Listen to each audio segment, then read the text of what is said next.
Question 34. At 25 degrees centigrade, 100 milliliters of 0.05 moles per liter of sulfuric acid solution is evaporated to concentrates.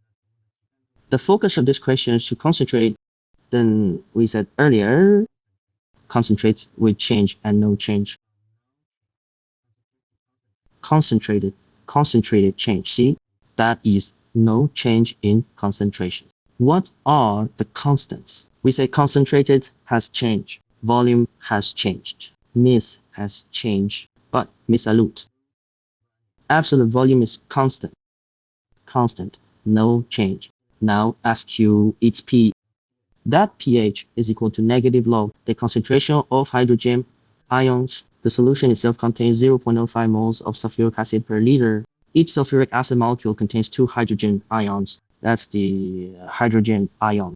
So the hydrogen ion concentration was originally equal to 0.05 times 2. That's 1/10 of a mole per liter. Then the starting positions of the concentration are 100 milliliter condensed to 10. Fortunately, the volume is reduced 10 times. So the effect on my concentration, 10 times smaller concentration is equal to N divided by V. So V has now become a tenth. V, let's convert it, equal to 10 times the original. So the original concentration was 0.1 moles per liter. The existing concentration becomes 1 mole per liter, bringing a log where pH equals negative. The hydrogen ion is equal to one of the negative logs, is equal to 0. We choose D0. The following reaction occurs in a 2-liter airtight container within 10 seconds. The amount of sulfur dioxide in the substance changed from 1 mole to 0.6 mole.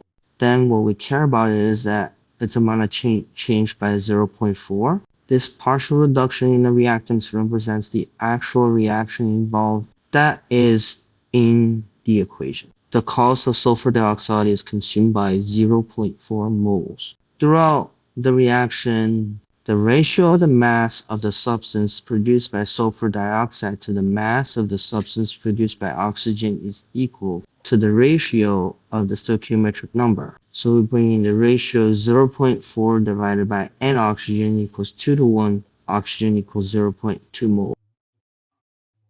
So what this question asks us is the reaction rate. Rate equals change divided by T. This is where we observe that the units of the 4 options are consistent. It requires moles per liter per second. Now we know its change. Molar is 0.2 molar. The total volume is 2 liters in about 10 seconds. That's 0.1 mole. Each liter divided by 10 seconds equals 0.1 per liter per second. Therefore, we have chosen the F option. Question 40 uses solar energy to decompose water to produce hydrogen. If 0.02 molars of water is decomposed, which statement is correct? He said we split water to produce hydrogen and oxygen. Let's write down this chemical equation. First, you see it says we provide 0.02 moles of water. Description of the product A, B, C, D, 4 options. So we first know from the equation that 0.22 moles of water will form. Correspondingly, we say that the mass of water is equal to the stoichiometric number compared to the mass of hydrogen ratio. The mass of hydrogen is equal to the mass of hydrogen at a molar ratio of 2 to 2 equal to 0.02 molar. In this case, so we looked at hydrogen A, option value standard condition 0.02 mole multiplied by 22.4 liters per mole. Well, obviously it's not equal to 0.22. Fourth, the amount of substance is 0.01. We figured it out. It's 0.2. See, the amount of substance of hydrogen was 0.02. So option C is correct. D, the mass of hydrogen M equals N times large M equals 0.02 moles. Large M is numerically equal to the relative molecular or relative atomic mass. Hydrogen is 2 grams per mole, is equal to 0.04. D option is also wrong. For this topic, we choose C. Question 41. Which of the following solutions has a molar concentration of 0.5 moles per liter? Then he asks you the following. A, B. Which one of C and D has a solute concentration of 0.5 moles per liter? Option. A solution of 40 grams of sodium chloride, sodium hydroxide dissolved in 1 liter of water. 40 grams of sodium hydroxide is 40 grams per mole. 40 grams of sodium hydroxide corresponds to 1 mole in 1 liter of water. So it's 1 mole per liter. B option, 11.2 liters of hydrogen chloride dissolved. Pay attention at this time. Dissolved in water to form a 1 liter solution. Later, we can temporarily look at 11.2 liters of hydrochloric acid. Hydrochloric acid is a gas. So 11.2 liters. It has to have prerequisites. If it's standard conditions, there is a correlation between the volume of gas and the amount of matter. It must be in an ideal or standard state before it can be used for calculation. Therefore, option B violates a precondition for gas-related calculations. 1 liter of potassium sulfate solution contains 1 mole of potassium ion. So in the entire potassium sulfate molecule, 1 molecule contains 2 potassium ions. The total now contains 1 mole of potassium ion. The corresponding potassium sulfate is 0.5 moles divided by the total volume. Potassium sulfate is 0.5 moles divided by 1 liter, which equals 0.5 moles per liter. 20 grams of sodium hydroxide dissolved in 1 liter of water, according to the calculation. 20 grams of sodium hydroxide divided by 40 grams per mole is 0.5. So that should be 0.5 moles per liter. But it's 20 grams of sodium hydroxide dissolved in 1 liter of water. This also has to consider running off sodium hydroxide.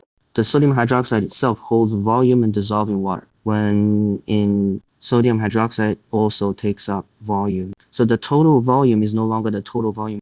It is no longer a liter. The calculation just now did not take into account the total volume of sodium hydroxide solids dissolved in water. So option D is also wrong. For this question, we choose C. Question 42, for the reactions, the increments shift to the reverse direction. First of all, we need to make a judgment about this reaction. The first reaction has a gas to the left. There are 2 gases on the right side of the reaction. In this situation, if we need to move to the left, then the pressure needs to increase. So at the same time, this place hides a condition. It's an endothermic reaction. Endothermic takes us to greater than 0.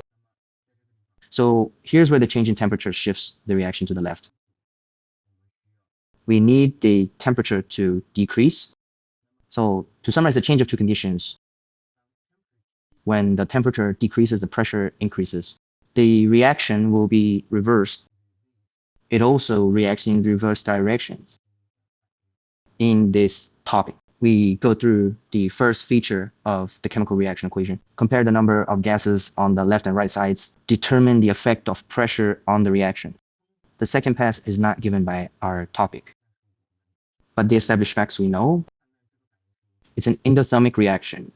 You need to lower the temperature to get the whole reaction to the left. Such characteristics allow for a quick judgment. There could be other factors in addition to temperature and pressure in exceptional circumstances. In other kinds of particle reactions, there's also concentration. There is also solute added to the product, even to change the total environmental size of the reaction. It can cause a shift in the reaction. Question 44. Which of the following ions can consist in large quantities is called mass coexistence? So in the face of such a result, we need to know that there are 2 prerequisites. The first is that there is no precipitation, and no gas generation. Only if these 2 conditions are met at the same time and after any combination of any few parts in this solution, it has to be ungenerated. And its solution environment also provides some known conditions. For example, a solution means more hydroxide. B option, acid solution means more hydrogen ions. It's all hidden conditions with a choice. When the bicarbonate meets the hydroxide, it forms water, carbon dioxide, and oxygen. Then option B is in the acidic solution. Silver and chloride ions form a white precipitate of silver chloride. It's still too much hydroxide. So when the hydroxide meets the carbonate, it will produce water plus carbon dioxide plus bicarbonate. D is correct. No sediment was formed, and no gas is generated satisfied at the same time. Therefore, we chose D for this topic. So for this topic, we need to pay attention later in the study. Mainly focus on what are the types of precipitation and the color of the precipitation. Then we will give you a precipitation table when we talk about it later. Let you memorize and memorize. Question 45 uses carbon monoxide to reduce 23.4 grams of copper mixture with copper oxide. Then after the remaining reaction is complete, the mass of the remaining copper is 20.2 grams. Let's now ask, what is the mass of copper oxide in your sample? So first, we need to know at the same time, in the case of copper oxide and copper elemental encountering carbon monoxide at the same time, only copper oxide can react with carbon monoxide to form copper and carbon dioxide. Then under this premise, we can see that the total solids mass reduction is 3.2 grams. So carbon monoxide is a gas. Carbon dioxide is also a gas. The real thing that can be measured is that copper oxide becomes copper elemental.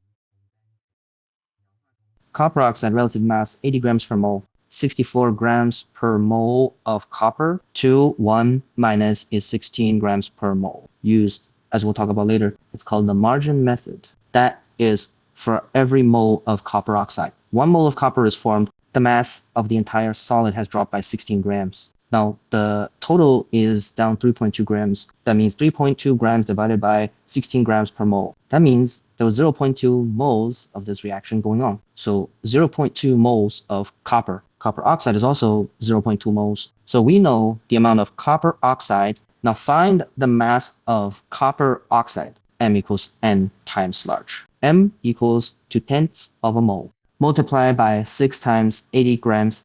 Each mole is equal to 16 grams. Then 16 grams is the mass of copper oxide in the original sample.